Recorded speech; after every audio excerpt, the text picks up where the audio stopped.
நற்செய்தி வாசகம். யோவான் வந்தார், பாவிகள் அவரை நம்பினார்கள். மத்தேயு எழுதிய தூய நற்செய்தியிலிருந்து வாசகம். அதிகாரம் 21, இறைவசனங்கள் 28 முதல் 32. அக்காலத்தில் இயேசு தலைமை குருக்களையும் மக்களின் மூப்பர்களையும் நோக்கி கூறியது, இந்த நிகழ்ச்சியை பற்றி நீங்கள் என்ன நினைக்கின்றீர்கள்? ஒரு மனிதருக்கு 2 புதல்வர்கள் இருந்தார்கள்.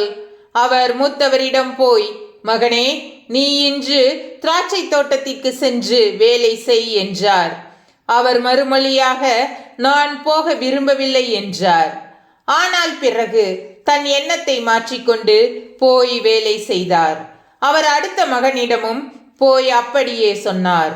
அவர் மறுமொழியாக, நான் போகிறேன் ஐயா என்றார். ஆனால் போகவில்லை. இவ்விருவருள் எவர் தந்தையின் விருப்பப்படி செயல்படுபவர் என்று கேட்டார். அவர்கள் மூத்தவரே என்று விடையளித்தனர். இயேசு அவர்களிடம், வரி தண்டுவோரும் விலை மகளிரும் உங்களுக்கு முன்பாகவே இறையாட்சிக்கு உட்படுவர் என உறுதியாக உங்களுக்கு சொல்கிறேன். ஏனெனில் யோவான் நீதி நெறியை காட்ட உங்களிடம் வந்தார், நீங்களோ அவரை நம்பவில்லை. மாறாக வரி தண்டுவோரும் விலை மகளிரும் அவரை நம்பினர். அவர்களை பார்த்த பின்பும் நீங்கள் உங்கள் எண்ணத்தை மாற்றிக்கொள்ளவும் இல்லை, அவரை நம்பவும் இல்லை என்றார். ஆண்டவரின் அருள் வாக்கு. கிறிஸ்துவே உமக்கு புகழ்.